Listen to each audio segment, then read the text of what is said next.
Volvemos aquí en Semana en Vivo. Estamos hablando sobre lo que ocurre en un país que tiene 5.5 millones y más de víctimas, como dice la revista Semana de esta semana, valga la redundancia. Y estamos hablando sobre lo que ocurre cuando una sociedad se mira a sí misma y ve que hay una cantidad de personas, miles de personas que han sufrido y han sido tocadas por la violencia. Yo quería preguntarles, y comenzar con Jacob, ¿usted piensa que es posible, o sea, le gusta que le digan que es una víctima? Cuando le dicen víctima, ¿usted qué piensa? Cuando usted dicen, oiga, usted es una víctima, ¿usted qué dice?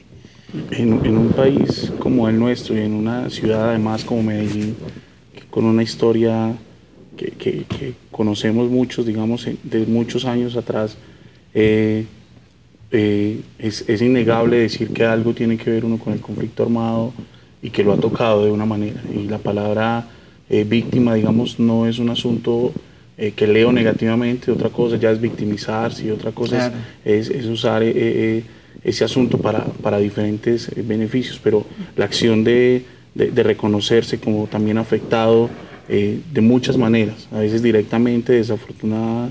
¿Y le fue fácil reconocerse como afectado? Porque hay veces la gente no se da cuenta que es víctima. Por eso pregunto. Es complicado, pues, porque además sentir pues como porque además genera una acción de miedo mucho mayor, ¿cierto? Porque cuando te reconoces ahí, sabes, y te das cuenta que sos vulnerable y que estás ahí, y reconocerse en esa situación también, digamos, te pone en un momento de la vida donde también reconoces una ciudad, un país que está en conflicto, donde también te abre la cabeza a un montón de cosas que están pasando y que a veces nos resistimos a reconocerlas y a visibilizarlas. Ana María, fue fácil decir, mire, yo soy víctima. Tú dijiste una frase que me sorprendió, perdón que te tutee, pero... Sí, no, pero conocemos. Sí, hacemos. Me impresionó porque tú dijiste, por Dios, ¿cómo pasó esto? ¿Por qué? ¿A qué horas? O sea, tiene esa pedazo de racionalidad que todavía hay por ahí que uno no entiende. Sí, el problema es, yo creo que uno el primer momento es eso.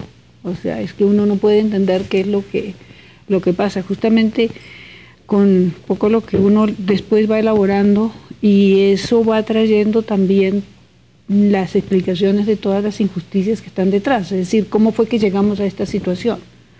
Pero en el primer momento es decir, uno no espera que eso pueda pasar. O sea, yo no, ¿por qué? El recuerdo que tengo en los primeros momentos fue como vivir una película. O sea, no era posible que eso hubiera podido pasar.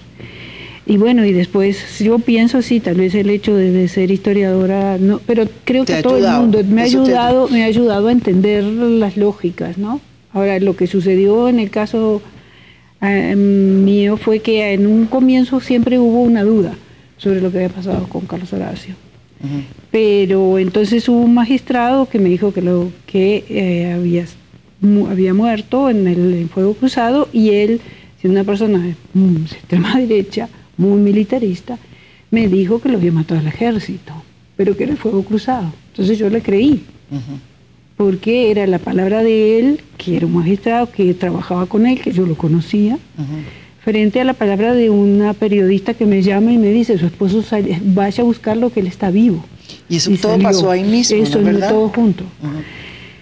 Entonces, y después otros amigos me decían, no, pues sí, la versión de que Buitrago diga esto es, digamos, sí, era más creíble, ¿no? Aunque siempre estaba ese de no saber la verdad. Después, cuando se empezaron a hacer los procesos administrativos, y evidentemente que había trabajado más los casos de fondo, que era mi primer abogado era Tarcisio Roldán. Tarcisio me dijo, un día, Ana María, vas a tener que enfrentarte a un caso penal, por lo que yo estoy viendo. Yo estaba tan, digamos, en ese momento eso fue poco después, y también yo era muy joven. Eso todo tiene que ver, ¿no? También, y eso tiene que ver porque uno empieza entonces, la primera cosa es la sorpresa, la primera cosa es el no entender, y después Uno empieza a entender todo lo que hay detrás, toda la injusticia, todos los, justamente, y ese drama en el sentido de que aquellos que te tienen que proteger, lo que tal vez decía la compañera, que son justamente los que causan el dolor. Entonces esto es todavía más dramático. Entonces uno dice, ¿a quién recurro? ¿En dónde estoy? Y ha sido difícil, ¿no? Porque y eso es muy difícil. Es muy difícil. Es muy difícil. ¿Usted le ha pasado lo mismo? ¿A quién recurro? Pues María. En el momento que pasaron los hechos, lo primero que uno hace es acercarse a la policía y decir, por favor, ayúdeme que mi hijo está desaparecido, ¿sí? Entonces uno confía que estas personas son los que le van a ayudar, porque en el momento que pertenecen a los miembros armados del gobierno, o sea, el ejército o la policía, están preparados para defender al ciudadano colombiano, pero ni siquiera por un instante llegar a pensar que son los que están acabando con la juventud colombiana o están acabando con cualquier ciudadano. ¿Usted nunca se imaginó que eso? No. ¿Usted nunca se imaginó que esa historia le iba a pasar? No. O sea, que era así. O sea, nunca se imaginó cuando usted descubrió qué pasó. Antes de que pasara eso, yo era, creo que una de las madres más orgullosas del mundo, de decir, mi hijo mayor prestó su servicio militar y mi hijo, el otro, a pesar de que era con su discapacidad y era de educación especial, miraba al llegar a su hermano vestido de militar y decía, madre, algún día yo voy a prestar mi servicio militar. Y pues con el dolor en mi alma, yo sabía que mi hijo nunca iba a prestar su servicio militar, pero yo le decía, padre, sí, algún día lo va a hacer.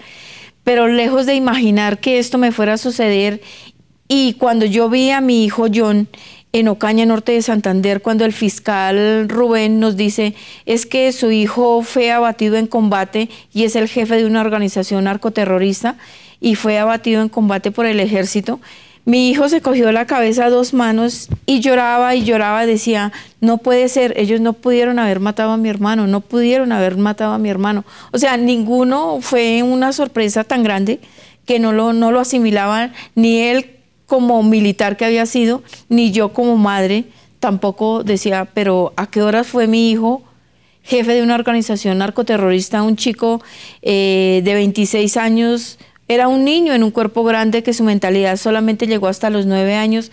¿Cómo iba a liderar un grupo a margen de la ley? Eso era lo que no podía yo entender. Entonces, cuando yo saco su historia clínica y el más de 53% de discapacidad, yo le decía al fiscal, ¿será que una persona en estas condiciones puede liderar? Dijo, señora, es que ese es el reporte del ejército. Yo le dije, sí, es la palabra del ejército contra la palabra mía. Sí. A eso es que yo me tengo que enfrentar. Pero en ese momento todavía, para mí era una pesadilla. Yo no lo podía asimilar, era como que uno esperaba era que amaneciera y poder despertar de lo que estaba viviendo.